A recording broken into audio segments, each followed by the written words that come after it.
Hi Kiwi. So today I'm going to do something a little different and play one of our staple games for comfort, and that is Kingdom Two Crowns. And the reason for that is I want to play a game where I can be afforded a little more ease of being able to think than perhaps Hollow Knight or, oh my goodness, this ghost lady really wants me to follow her. A little bit more ease of brain than Hollow Knight and especially Isaac. And...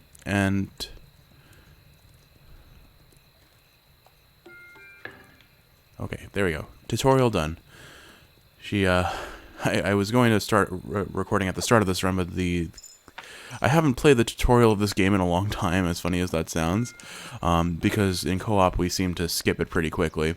Anyway, but yeah, I wanted to look at this year in review and kind of go through the things that stood out to me in terms of personal goals and accomplishments, games and anime, and things of that nature, and especially things that we did together. I want to talk about some of my favorite things that we did together this year. And so I figured I'll do, again, a pretty casual, quote-unquote safe run of this game.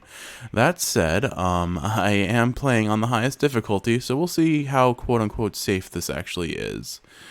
I'm going to try and search out a little bit to find any of the gold chests, but in the meantime, so why don't we call this Jeff's 2023 in post, or in hindsight, awards. That's the full title, including the flub. Anyway, so I guess I'll just go down. I actually, this is the closest thing to a scripted video I've done. It's not actually scripted, as you can tell I'm rambling already. But I've given myself a pretty sizable list of things that I wanted to, talk about that I remembered from this year. And again, this list was generated in the span of maybe, 10 minutes, so bear with me. I'm going to forget things. I always forget things, but I'm definitely going to have forgotten some stuff here. That all said, though, before I even go into my list, I just want to say I love you, Happy New Year, and I'm so proud of you. You've done a lot this year, and I know it may not feel like that to you, but you really have. It's been an extraordinarily difficult year for both of us, and just making it through this year, I think alone is something worth... Oh, no. Oh, dear, this is bad. It is something worth celebrating, so I just want to say, again, I am proud of you, and, yeah. So let's get on to the list. So the top of my list is my favorite guilty pleasure. And I guess as far as guilty pleasures go, I'm thinking about video games specifically. My favorite guilty pleasure video game, because we know if we're talking about my favorite guilty pleasure, there are two things that come to mind before video games, and that will obviously be trashy K-pop, and and then isekai anime, of course, because that's the anime I watch the most. I guess I didn't need to drop that coin after all. But anyway, but no, my favorite guilty pleasure video game, which I didn't even play, and I should mention, so the way I'm tiering this list is, one, it's something that we experienced this year. It doesn't need to have come out this year. Although most of the things I did try to stick within the confines of 2023. But my favorite guilty pleasure game of this year, to no one's surprise, is Trombone Champ. The amount of nonsensical chaos that game brings, the modding scene, the Through the Fire, the bad playthrough of Through the Fire and the Flames alone is enough to just bring a tear to my eye laughing. I don't think there was a single game that I played this year that made me laugh quite as hard as Trombone Champ, and so absolutely my favorite guilty pleasure. Even if I never played it, it was just so much fun to just watch it be played. There was so much to be gotten out of that game's existence, if you will. And so with that in mind, absolutely my guilty pleasure game of the year. I know you had to listen to a lot of trombone music that was definitely of poorer quality than perhaps you would have preferred. But thank you for tolerating it, and thank you for laughing along with me on that one. It was a lot of fun. On a less happy note, I guess I'm going to talk about some games that I would call my most disappointing games of this year. And I think one of them you're already very consciously aware, because I'm still actually playing it right now. And I should say, so this year, I don't have a worst game of the year, because this one I definitely want to keep to things that I have personally experienced and played, rather than I could obviously go for the low-hanging fruit of, well, yeah, the Gollum game, the King Kong game, they are abysmal pieces of trash that should not have ever seen the light of day until they were completed. But no, I want to talk about games that I have personally invested time in, had that experience, and can comment on a more personal level about my enjoyment, my experiences. And so, in that regard, for me, the most disappointing games, there are two that I'm going to talk about. The first one, and again, these are games that I don't think I played any games I disliked this year, except for maybe the one I'm about to talk to. But even then, I can't say I fully dislike it. I am in a complicated relationship with these games. So the first game that I'll talk about is the one that I'm sure you're aware of, and that is going to be oh gosh, brain fart.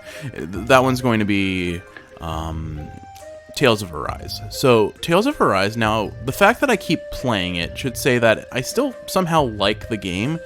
It's just not meshing well with me on a fundamental level. For me, I like a combat system that is snappy and you can bail out of something going wrong quickly. Tales of Arise has a big problem with animation locking, and it's a risk-reward punishment sort of system. So if you want to use your better skills, you have to be ready to kind of be committed to using them. And while they're active, you can't really dodge out of them. And I think it's a fair way to balance the game around both skill and like strategy. You need to account for the fact that, well, if you want to use this move, you need to you have to commit. So from a game design point of view, I don't disagree with how it's designed, but it's just not a style of gameplay that I personally enjoy. I like things like the Souls-like games where, yes, you're locked into an animation, but overall the animation is short. And in Tales of Arise, it feels like if I want to not get locked into animations, I have to use the shorter animation moves mostly, and that limits the combat options that I want to take. I want to explore all the new moves that I unlock, and there are a lot of moves to unlock, and I can't quite use them. And then on top of me just not meshing so great with the gameplay, the other thing that I didn't quite care for was the story as a whole. Honestly, just didn't get me. I like the characters. I like the way the characters bounce off of each other. But it's very JRPG plot in a lot of aspects, and then the plot, removing any form of nuance from it, just to say like the bare bones, this is the plot, is slavery bad, friendship good, fight the power. I mean, that's really discrediting the plot, and I think to some people the plot is definitely meaningful. It's about finding self-worth and worth within your community. It's about what else? It's about recognizing when you are oppressed and then acknowledging that that sort of oppression goes beyond just the physical, someone on a hierarchy stands above me, but also the mentality and the mindset that comes from chronic oppression and things of that nature. It's like there is nuance to its plot, but there is so much dialogue repeating the same thing over and over again. It's like they're trying to drill the main message home to such a unnecessarily it's just, I'm complaining about a JRPG being long, but it really does feel like there's a lot of good dialogue in this game, but it also feels like there's a lot of really hard padding in the plot.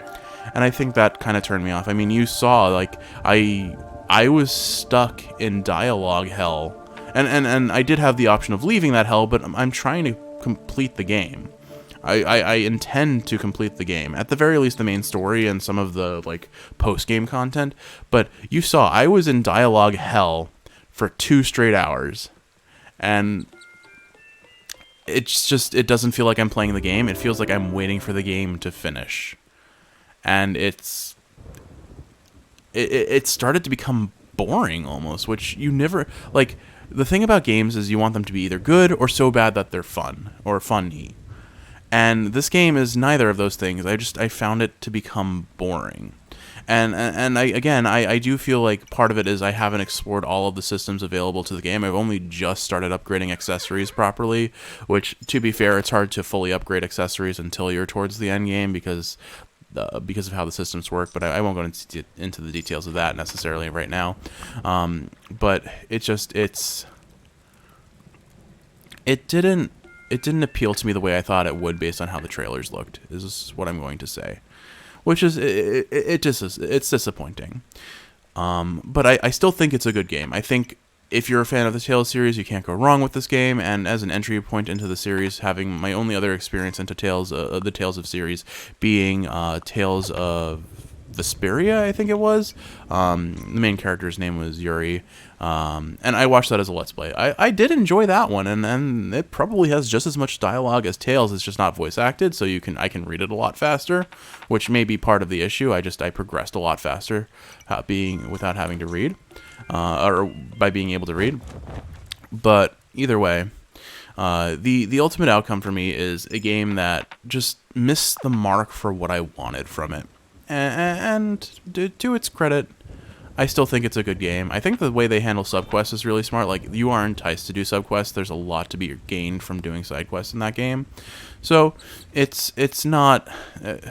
There are highs and lows to this game. But with all that said, I think for me, Tales of Arise is absolutely my most disappointing game that I played this year. Despite still clocking in almost 80 hours so far, and overall still wanting to play it. The other game that I have to say that I'm kind of disappointed by was Xenoblade 3, and so you know me, I'm a huge fan of the Xenoblade series. It has amazing music, character dynamic, story, I love it all. Gameplay-wise, I do think this is probably some of the best combat gameplay that the Xenoblade series has ever had. And again, you saw it happen. In my actual playthrough, the moment in the story where... Actually, I shouldn't upgrade this until after overnight. The moment in the story where you kind of find this big plot twist out, and one of the characters, it's the end of chapter 5. It's this big emotional moment that's been built up to, and you think, oh, well, we're going to fix this problem and save the day, and you don't. Something, as far as you're aware, something really bad happens. But... I think it's safe over here. Anyway, but you don't save the princess, if you will. In fact, but anyway, that moment, that story beat was so well written between the physical and emotional anguish the characters go through, the music, the animation wasn't anything special because it's mostly dialogue and like drama, so you can't really animate that too heavily. But the whole payoff was amazing. That ending to chapter 5. So like I as a whole very, very much enjoyed Xenoblade 3.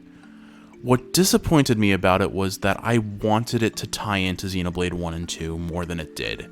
It is absolutely a standalone game, and there are nods to the first two games. There are absolutely nods to the first two games in there.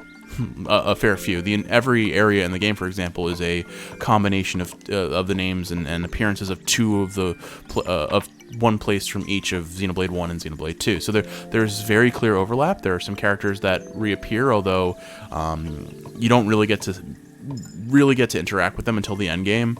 But I'm looking for a complete narrative. I'm looking to find out why things happen the way they did and what's happening next. And there really was not much tie-in at all in the base game of Xenoblade 3. And so that's what disappointed me. As a whole, I enjoyed the gameplay. Like Tales of Arise, there are cutscenes, and you saw I based my workout routine on these cutscenes and boss fights sometimes, and I'd be going for like half an hour to an hour longer than I planned because it was just cutscene, boss fight in a row, and I would just be locked into that. And I mean, there is a point of, well, this is I'm just trapped now, right? Sort of mentality to it. But I will say overall, I very much enjoyed Xenoblade 3. I wish it, again, like Tales of Arise, gave me what I wanted from it beyond the gameplay. and like it didn't quite meet the expectations I had set for it and wanted to have for it. And that said, what I did want did come out in the DLC. We got the I forget the name of it, but we got DLC for Xenoblade 3, and it gave us the story that I was looking for. We get a bunch of old characters interacting with the new, and my goodness, was it fun to just break the game as Rex. He was so strong. You kill everything, you die, and then... Oops, I forgot to ring the bell. Well, we're starting on Island 2 fresh. I guess this is the consequence of playing the game while maintaining dialogue. On the bright side, I only missed the griffin and I couldn't get it anyway, so... Alright, well, this is bad. I'll make it work. We'll see. I'm playing on the highest difficulty, but who knew that the highest difficulty was me? I am the cause of the highest difficulty. Alright, I'm gonna assume I need to travel this way, but I don't actually know. Anyway. Oh boy, this is gonna be rough. Anyway, so yeah, Xenoblade 3, I really did like the game overall, and the DLC was exactly what I wanted. It gave me everything that I just complained the base game didn't have. So as a whole, those are the two games that I would quote-unquote find the most disappointing this year. But I still clocked tens of hours into, because overall I enjoyed the experience. As weird as this denomination those games on some fundamental level did disappoint me. There were parts that I didn't like, but overall, again, I didn't really play any games this year that I outright disliked. There are just things that I wish I got more from them. Anyway, so okay, I did actually put worst game on my list, and I only put this because I feel like you kind of have to, but honestly, again, I didn't play any games that I would call bad. But if I were to like look at a game that and not pick like the easy pickings of, again, Gollum and King Kong and the like, although those games are absolute travesties of game design, or at least ill will towards being consumer friendly, let's say. The game that I would say, from being an outsider looking in, that I would consider the worst would be Starfield. Because Bethesda has a long tried and true history, and they purported this game as a big, new entry franchise into their ever-growing catalog of games that all have the same gameplay. It just, again, I have a very superficial appearance, a look at this game, so I can only give it the crudest, most superficial level of judgment. But it does seem like that game just missed the mark on everything. I will give it at least a little credit. It had Brian David Gilbert as a cameo, so it gets at least a couple points for that. But that's about the extent of what I can afford to praise it for. So, not exactly high praise, although BDG is worth praising. He is definitely one of our favorite, you never know what you're going to get sort of content creators. Is it going to be existential dread? Is it going to be a sing-along? Is it going to be both of those things? Is it going to be a cooking show? You never know. But it's a fun thing to watch. But yeah, that would be my worst game. Again, as a superficial impression of someone who has never even touched the game, I only have 2 archers. I'm probably going to have to pay off the grade to get through this night, but let's see how it goes. Anyway. Oh, maybe I can get this recruit in real quick. Okay, that'll help. I'll get another archer. Unless there's a hammer in the way. There's not. Good, good. 1 extra archer doesn't mean a lot, but it'll help. Anyway, so favorite game. All right, so I have two categories for favorite game this year: favorite shared game and just favorite game overall. So let's start with favorite game overall. For me, that game is, I have 2. I have 2 to pick from, and I don't know. I think if I had to pick one of them, my favorite game of this year is going to be Pikmin 4. For 2 reasons. Well, I know it was technically a shared game. I don't think it's my favorite game that we shared, because your role in that game was throwing rocks at people and occasionally bombs and other things, and it was there was a superficial level of interaction on that game together, rather than a true like we were working towards the same goal by playing at the same time. I mean, you probably get what I mean. I'm just not doing a good descriptor of it. Anyway, so with all that said, what game was my favorite? Or rather, why did I like Pikmin 4? So Pikmin 4 just scratches that itch in my brain that I like so much. It's colorful, it's got a lovely soundscape, it has intermittent moments of stress, but overall is a very relaxing sort of game to me. And the gameplay itself is just satisfying. It is so much fun to just have a horde of Pikmin, collect items, and just bring them back to a base. I'm not a big RTS sort of guy, but there is something so satisfying about just commanding a bunch of units, telling them what to do, and having them accomplish that goal while you're doing something else. It's why my favorite shared game that I'm going to discuss about later kind of has a similar vibe to that. It's very satisfying, for lack of a better word, automation. Creating a plan and enacting it, and then having automated parts do the bulk of the work while you can continue to strategize and move on from what you were already doing. And Pikmin 4 and Pikmin games in general are just a joy to watch be speedrun and a joy to try and speedrun. I do have some qualms with Pikmin 4's auto lock-on system. It definitely caused more harm than good sometimes in the run, but all, by and large, Pikmin 4, my game of the year, my favorite game of the year. I don't know if it... And the only reason why that's probably what it is because we have yet to experience Baldur's Gate. I think there will be a pretty steep learning curve for us on Baldur's Gate as people who have never really played D&D in any real capacity. But I'm very much looking forward to sharing that game with you and experiencing it. And I hope we have a really good time with it. I really, really do. I want to enjoy that game with you so badly.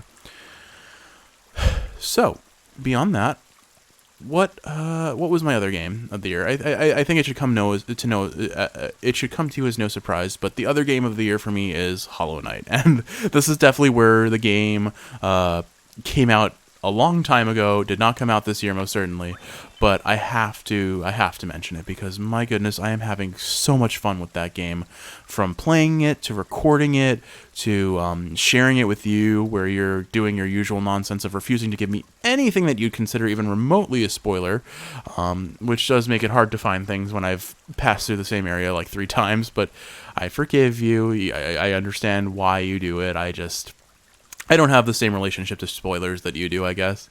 Regardless, though, it's just that game meshes with my brain so well.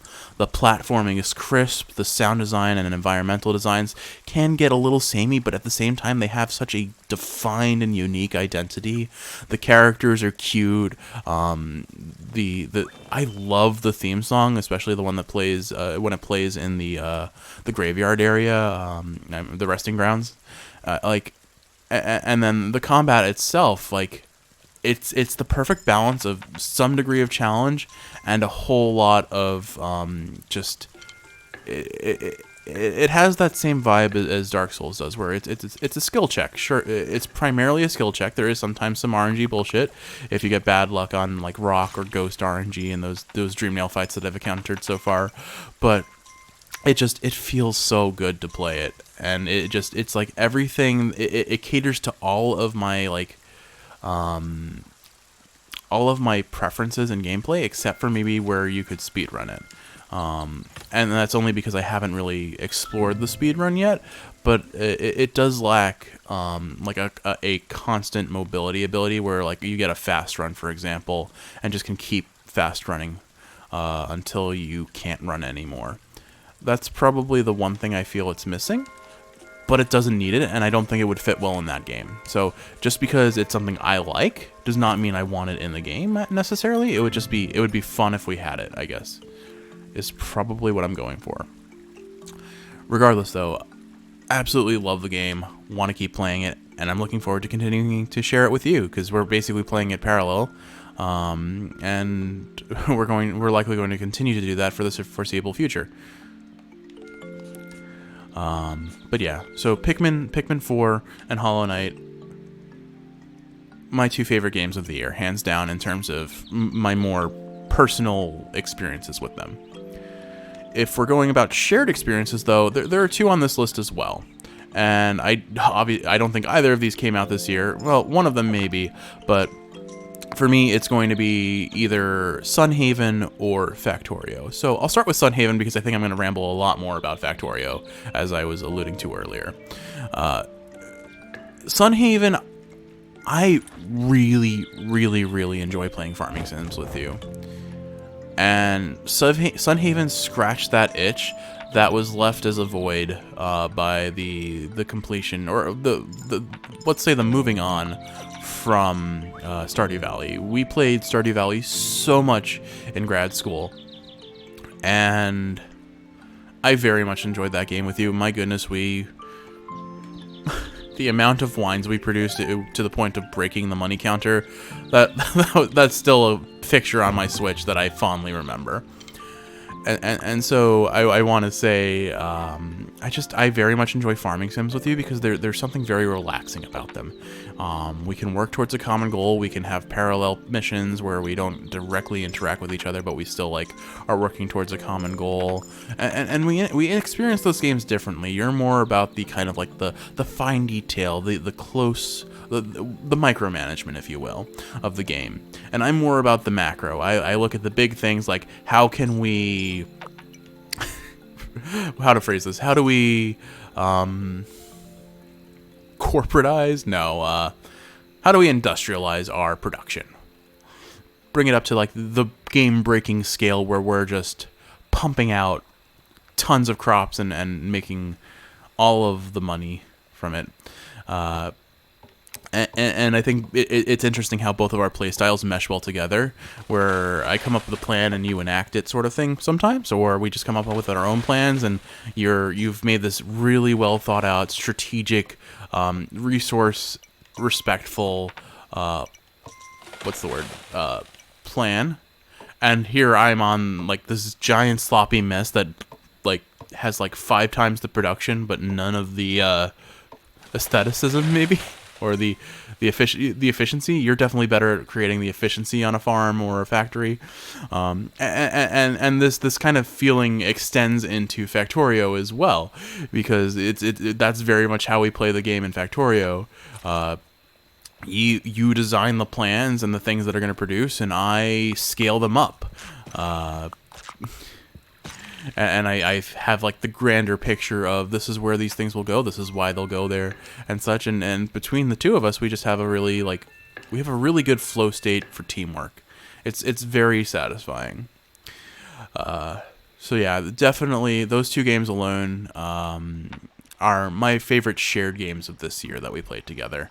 And I know for a fact we're going to continue to play them. There's no stopping us from playing Factorio, and we keep saying we're going to go back to Sunhaven because it feels like we're trying to effectively complete the game at this point, and I'm totally down for that. It's again, between the farming and the dating sim aspects, I as a whole have very much enjoyed that game, and I'm looking forward to playing more with you. All right. So let's see, is there anything else I want to talk about video game wise this year? I think that's probably a good place to end it. So let's talk about anime. All right. The other half of my personality trait beyond tacos and dogs. So as far as anime go, I'm not going to have anything like most disappointing or least favorite on this list. This is mostly just things that I enjoyed and that I'd either like to share with you or did share with you and very much enjoyed that sharing. So for me, the favorite anime of this year. So I will say this year there was a lot of good anime that came out. I did not necessarily watch it. I know there's the sequel to Jujutsu Kaisen, which I'm very much looking forward to watching, but I never got around to touching. And I know that doesn't mean much, but I do think that's a show we'll eventually explore together, just not yet. Let's see. But my favorite animes of this year, I'm going to give 2. Because again, I mostly just watched my comfort food this year. I mostly watched trashy isekai and not much else. There was nothing that really stood out to me because of me just preferring junk food. It's like having the option of going to a pristine 5-star restaurant, or at least a 4-star restaurant, and choosing to go to McDonald's every every day of every week for almost an entire year. But you know what? Sometimes you need that level of predictable comfort. I'm not going to isekai for anything groundbreaking. I'm just going for the world, potentially the power system. Can do without the harem elements, can do without the male power fantasy. But overall, I know what I'm getting when I go into an isekai. And funny enough, both of my favorite anime of the year are isekai. One of them is a reverse isekai, but it still counts. And so let's start with that one. That one is Dead Mount Deathplay. I'm reasonably confident it's by the same creator of the shows and stories Bakano and oh gosh, I'm blanking. Bakano and Durarara. There we go. Bakano and Durarara. And I think I've talked about these shows previously on the channel, but I'm a fan of both. They have really fun character dynamics, a sort of, like, it's mostly set in the real world, but it has a degree of supernatural element, and it's just, the characters are always fun with their interactions. Some are goofy, some are super serious, and you get a very pleasant mix of both, but there's always a sense of things just being super over the top and unnecessary, and that's fine. But I've very much enjoyed the show. I have not seen the second half because there was a couple months delay between part 1 and part 2 of the show. I do believe it's a complete show, so I'm very much looking forward to seeing that end. But the first half alone was enough for me to say, okay, this is exactly what I expect from this creator, and I am here for it. I am enjoying it, and I want to see more. The other show that is on this list that is a true isekai is The Eminence in Shadow. And now this leans as far into the stupid isekai power fantasy as you could get. The main character fantasizes about having the power of an atomic bomb and actually creates it as one of his attacks. And he just repeatedly says, "I'm atomic," and blows up everything around him. And it's like the most beautiful dumpster fire of like all of the tropes that make isekai what it is. The harem, the power fantasy, the fantasy world with magic and whatnot. And yet I can't stop watching it because it is like the perfect junk food. It's very self-aware. It knows its tropes, and it just leans into them as hard as possible.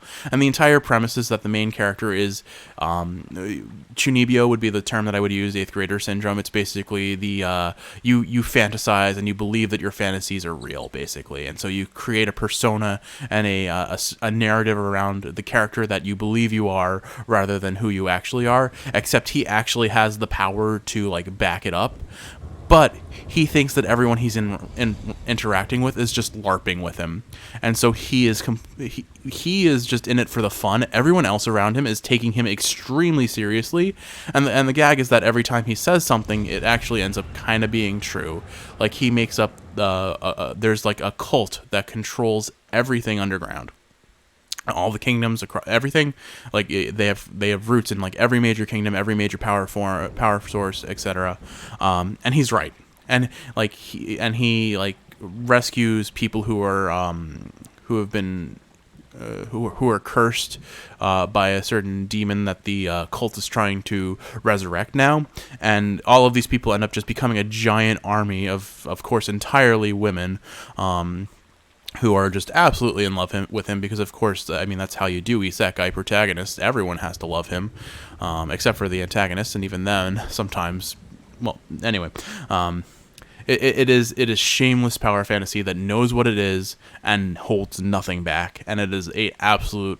It's so much fun to just watch the main character live out the fantasies that that a lot of young boys probably had as a child. Like, I want to have the superpowers. I want to like one of the plots was he has the dream of like he wants to save up a bunch of money for his own devices, and he's like, why don't I just print money? And so he gets a bunch of people to start printing counterfeit money, and rather than them being like, oh, we're doing this to like make money, they realize, oh, his plan is to completely break down the current economy that is just flawed. Like, I'm doing the actual plot a disservice by describing it as such, but that's effectively what it is. They decide, oh, you know what, this is genius. He realizes how flawed the current economic system is, and this other competitor to the business that he started is also controlled by the cult of Diabolus, and so basically they make the counterfeit money and break things, but all it does is it makes it better for them and ruins the competitors that are like controlled by the cult. So it's just, again, it's a constant back and forth of just sheer nonsense, and I'm here for it. I'm enjoying it so much, and that should come as no surprise because, I mean, I like isekai. What am I going to do? And now, the funny thing is, I do actually have, to probably also not to your surprise, I did actually make a category of favorite isekai, which, I mean, I just listed 2 isekai. You think I'd have it on that list, but no, there's actually one other isekai that aired this year.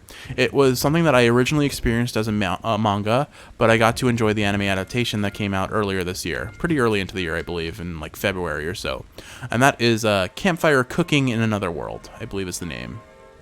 And I think I've already told you about my strange character trait that for some reason food anime and food related shows just affect me on a very emotional level for reasons that I can't really explain.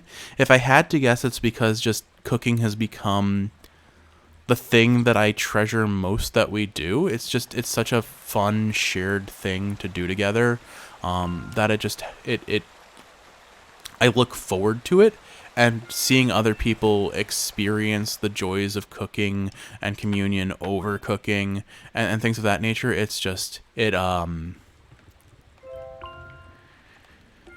maybe it awakens that in me. I'm not sure. But I mean, Shokugeki no Soma is not a show that you should cry over. It is literally food porn. And yet the first season's opening, for some reason, just seeing all of the characters eating together with a song that I like, and like these,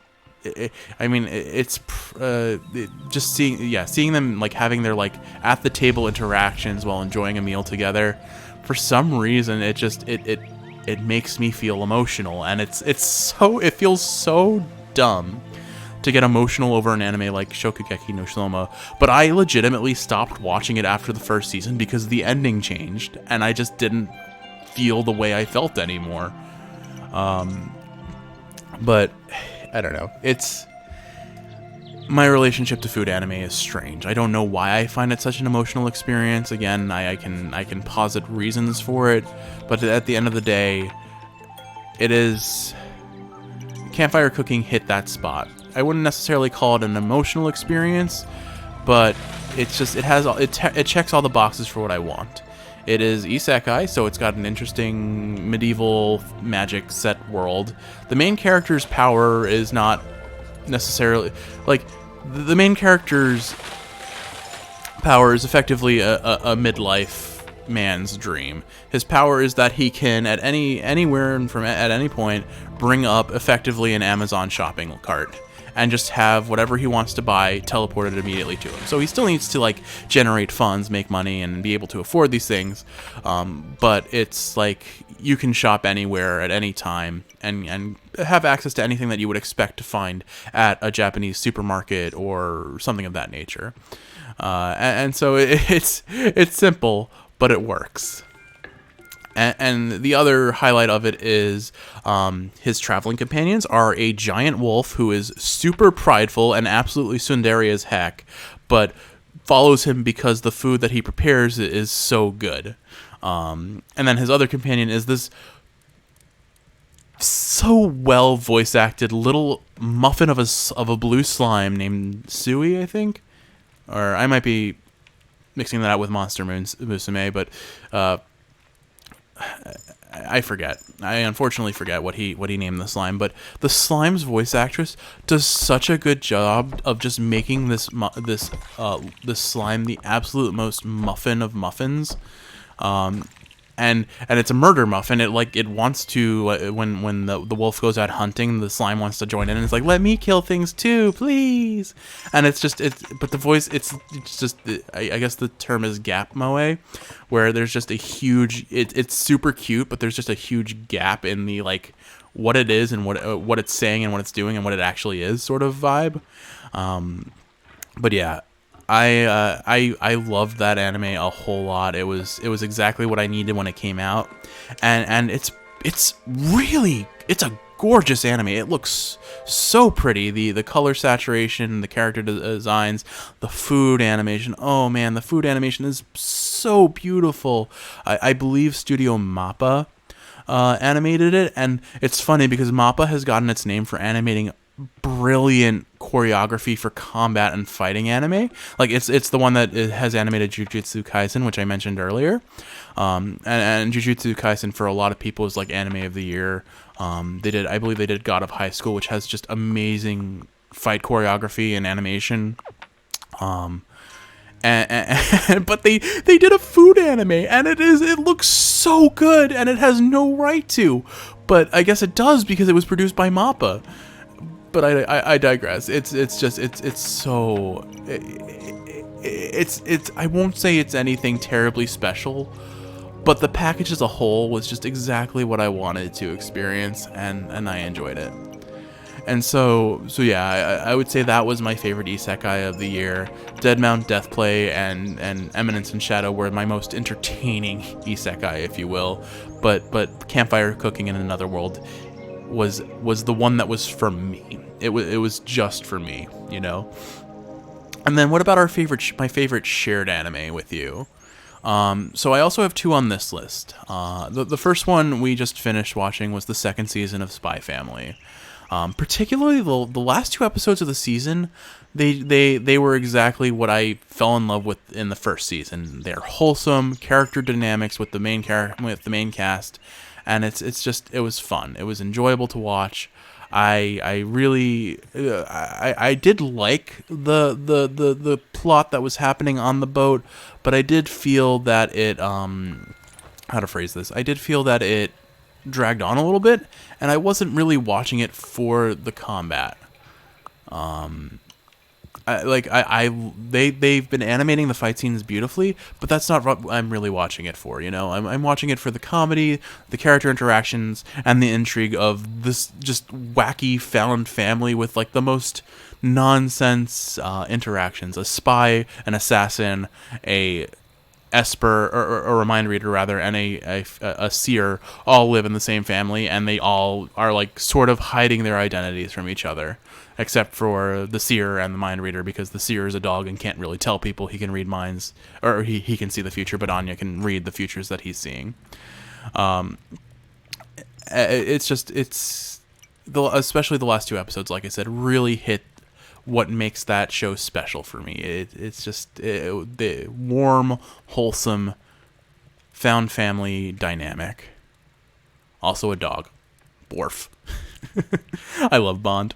Anyway, the other favorite of shared anime that I have to talk about tonight is, what is it? Mob Psycho. Oh my goodness. Mob Psycho Season 3. I'd say overall, Season 2 is my favorite season of Mob as a whole, but getting to share a series that's as long running as Mob and then see it through to the end, it meant a lot. Not just that, but also just how, between the music, the animation, like, it has a very unique art style, that's for sure, because they're trying to recreate the aesthetic of the original author, and they do a very fine job of that, balancing good animation and good character design where you can recognize everything about the show, but also staying true to the original artist's picture. But getting to see the final story, like Mob's, I don't know if you would call Mob Psycho a coming-of-age story, but I think you can. I think you absolutely can. And getting to see how it ended, like one of the big things was Mob never really like expressed his emotion. He always kept it bottled up. That's like a big part of his character, how he bottles up his emotions because if he's afraid of letting them out and causing harm to others with his psychic powers going out of control. But the final scene of the show is ending on him having a genuine, heartfelt smile surrounded by the friends he has made through the series. And it felt so good. And everything about the show as a whole, it just ticks all of it. It's got amazing character writing. It's got... Oh, did my controller just died? Hold on. Please hold. Did I accidentally click out? Oh, okay, apparently I must have hit the touchpad. That's what happened. But the characters bounce off of each other. Reagan is absolutely my favorite supporting character, and honestly, you could argue that he's one of the main characters because he's so integral to the plot. I saw this brilliant comment in the section. So Crunchyroll likes to, every now and again, YouTube likes to give me recommended for you videos that are clips from Crunchyroll series or series that are on Crunchyroll. And Mob Psycho would keep sending me the scene where Mob has lost control and is just walking nonstop towards where he was planning to meet Tsubomi to confess his affections for her. And then there's the scene where Reagan knows he needs to try and stop Mob because he knows how much Mob is hurting. He takes off his shoes and starts running after Mob. Now, as Americans, we don't necessarily read into the symbolism of that scene, but in Japan, taking your shoes off is symbolic of preparing to commit suicide. Reagan, in that moment, is willing to sacrifice everything to try and help Mob. This man who in many instances is portrayed as like the most selfish, self-centered, ignorant man who's in it for the money, but somehow every time his actions prove that he's much more than that. He's a kind-hearted, caring individual.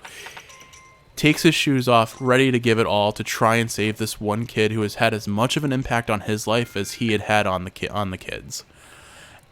And then the opening theme song from the first season starts playing. And the comment that I mentioned wasn't about the symbolism of him taking his shoes off. There was a comment about that too, but what this comment was it pointed out that the first theme song was about Reagan. It was effectively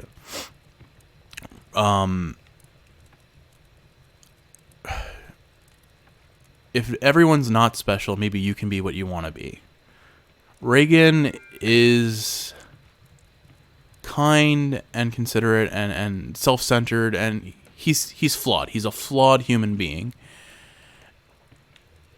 And he was the single greatest influence on Mob's life throughout the series, so just, I don't know.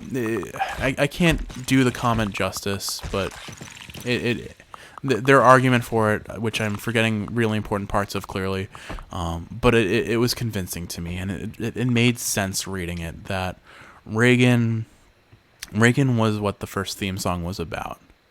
And that makes sense that that's the song that ends up playing when he goes charging after Mob to try and help him in this last moment. Obviously not last moment, but, you know, they play it off in a sort of way where it can feel that way. And beyond that, just the conversations we've had over Mob, again, for me, it sends such an important message that it's not about what your talents are, what your skills are, how hard you've worked. It's about what you do with that after the fact. If you've made it to this end game where you're happy, where you're accomplished, where you're doing amazing things, are you doing it just for yourself? Are you doing it for others who could benefit from it? What you should do first and foremost with your skill, with your talent, with your effort is be kind to others. And that message just resonates so hard with me. Because it is what I want to see in myself and do for others as well. I am happiest when I see other people happy, and I know finding extrinsic motivation like that isn't the healthiest mindset. But that said, it is still the thing that brings me joy. I feel happy when I am surrounded by happy people. And I'm not to say like being kind to others is a selfishly motivated thing. I am kind to others because, well, yeah, it feels good. But I don't do it because it feels good. Or maybe I do. I don't know. It's hard. This level of introspection is complicated, but regardless, I like the message of be kind to others. It's such a simple message, but it's such an important message that sometimes is easily forgotten because things in life are hard. You're going through whatever, and you sometimes it forces that mentality shift of I need to prioritize myself. But even in those moments, if you can afford another person some level, some level of kindness, it just I don't know. I can't do the show justice. It is a show that we shared, and it means a lot to me, and I'm glad for that. I guess another thing about the show that I really liked is that it was interesting to see you identify with Mob, because it's rare that you identify with characters in anything we watch.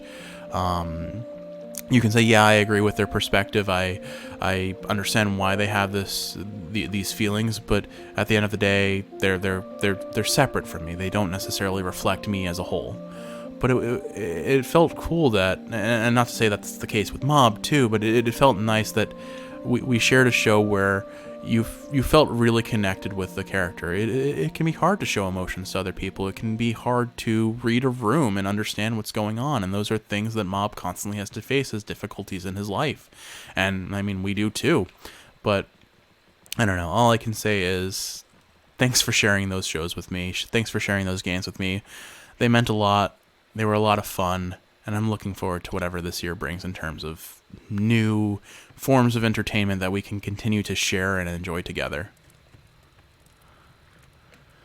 All right, what else do I have on my list? So I guess those are probably going to be the big talking points, honestly. I could probably end the video here, but I have a couple other things that I'll mention for like favorites of the year.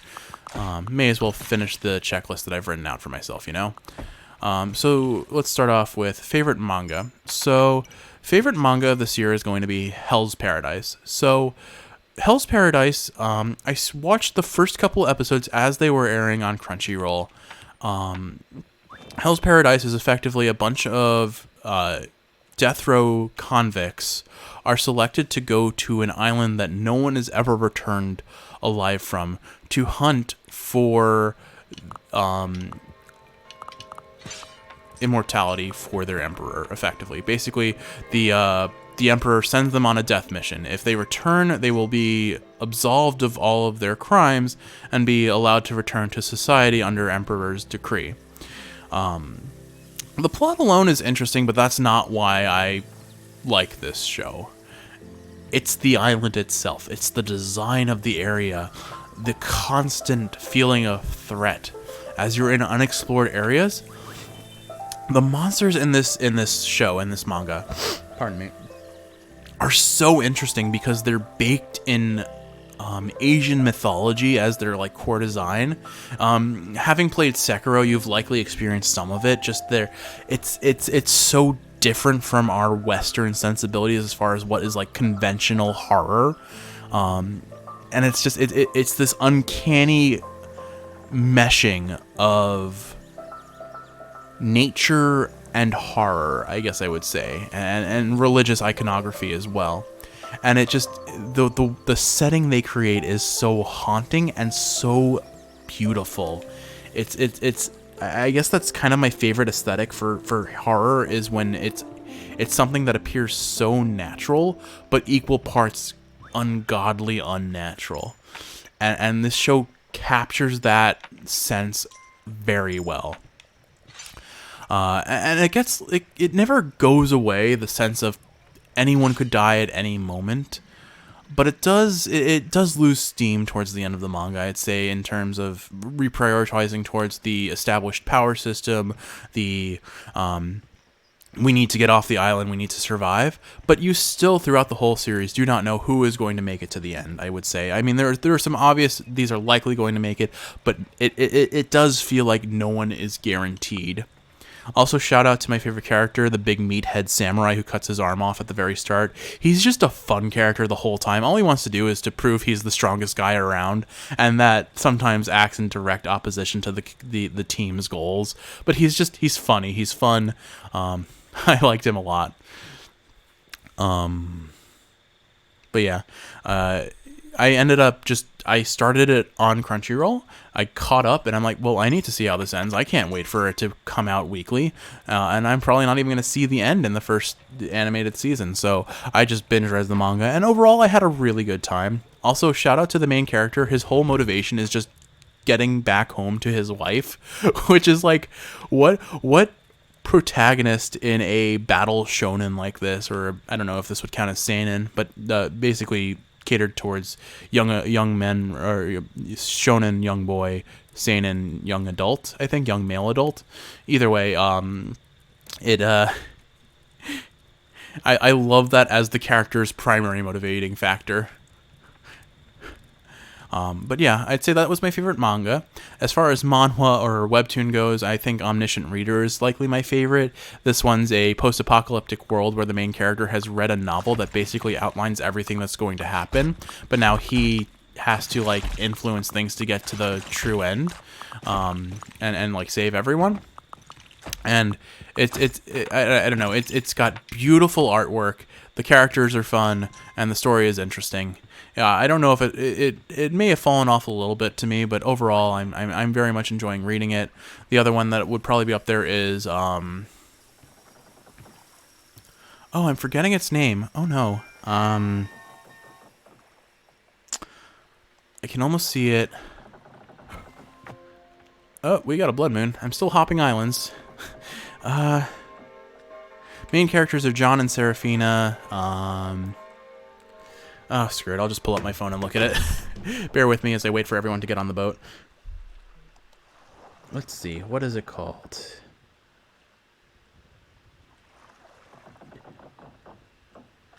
If the app will load, we'll find out. Unordinary. That's it. Unordinary. And it's basically about it's a world with characters full of superpowers. I know we haven't watched My Hero Academia, but it kind of has My Hero. Not quite. The characters aren't trained to be heroes, but they all have like unique powers. Anyway,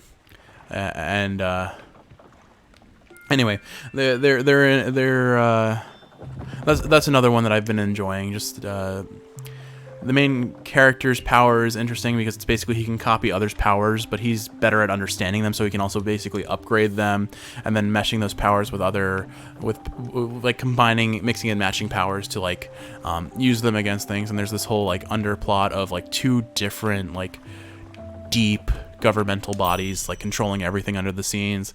It's been a fun read. And so that's the other one that I would say I overall have enjoyed fairly well. As far as favorite singer of the year goes, absolutely, unquestionably Ado. I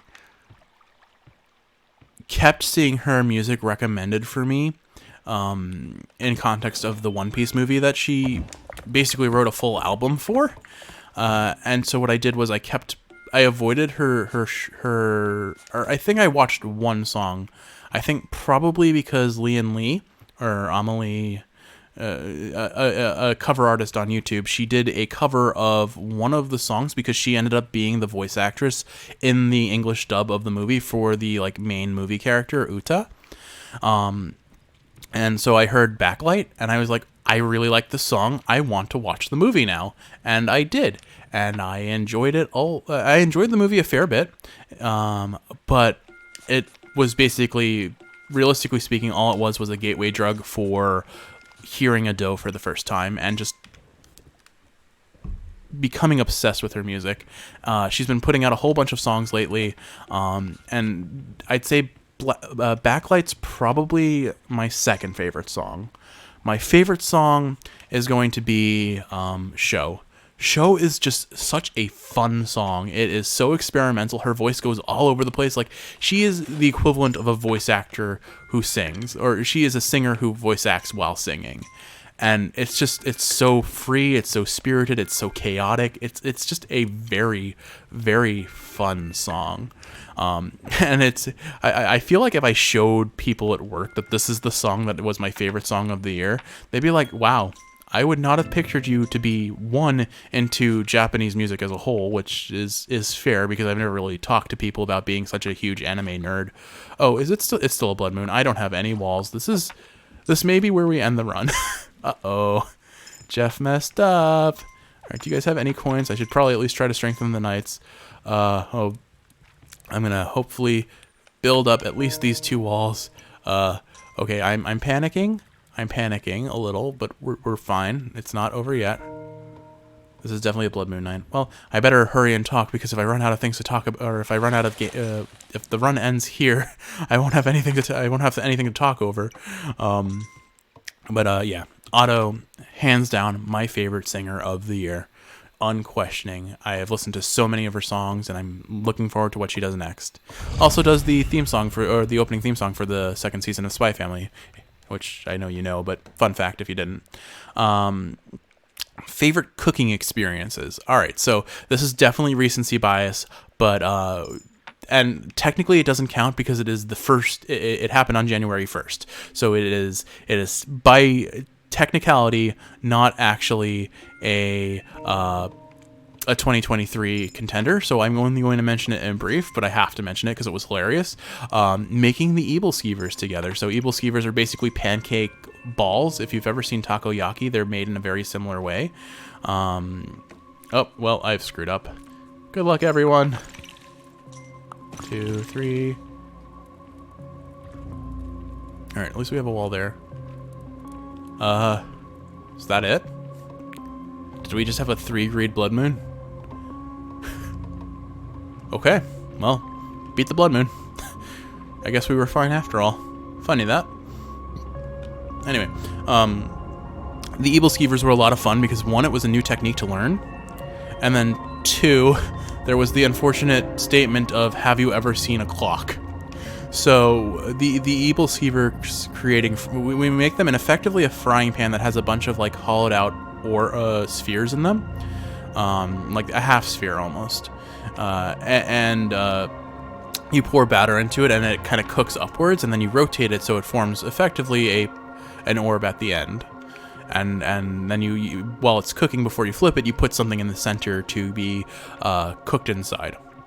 And so the Ebel Skeevers, we were learning a new technique. We were learning the technique of how to rotate them, and the first step was putting some butter in the pan, and you were buttering it.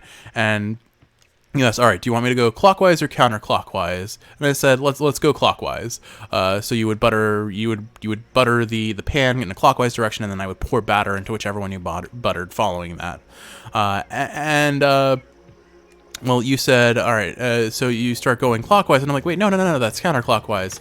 And she's like, no, this is clockwise. And I argued the point with full, unabashed confidence, completely unearned for my station. And and I end the conversation. I end it with saying, have you ever? This is not clockwise. This is counterclockwise. Have you ever seen a clock? And then the realization set in that I was the one who was wrong, and we were just both laughing at me, and it was a pretty shameful, embarrassing moment, but it was so damn funny.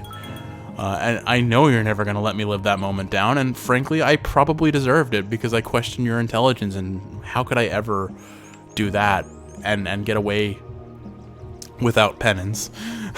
But that was so funny. Oh my goodness, that was so funny. But all right, if we overlook if we look at the fact that that was a 2024 occurrence, then my true favorite thing that we baked this year would probably be the chocolate Genovese Jeffrey cake, which sounds fancy because my goodness was it fancy, until we decorated it. More on that in a moment. But it again employed new baking techniques that we hadn't really done before. It was a very delicate cake, came out so fluffy, had this really fun chocolate outer skin, which I don't know if it was necessarily intended, but it was like crispy, and it was super paper thin, so it was very delicate, but it was a pretty involved process, but the outcome was worth it. Oh man, it was a good cake, and it was named after me, which makes it even better, right? That's how that works. Anything named after me has to be good. But no, that was a fun bake.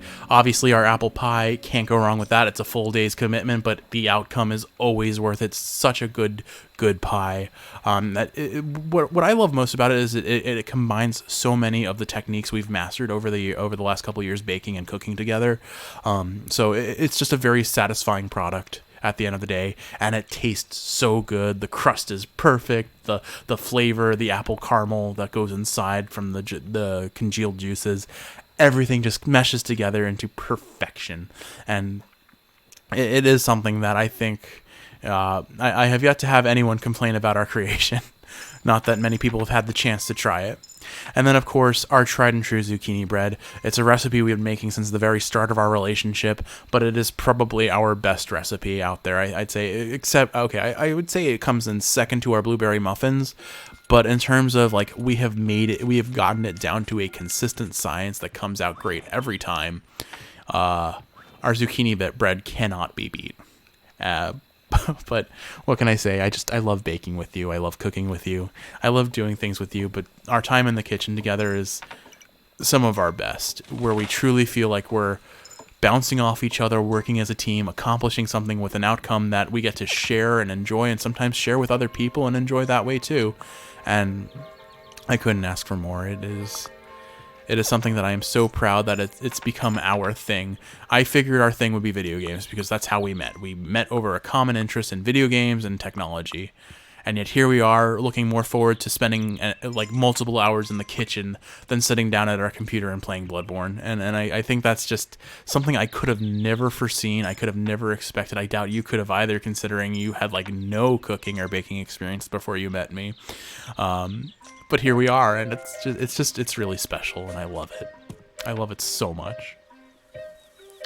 And then moving on from that, I guess I'm almost at the end of my list. Last couple things.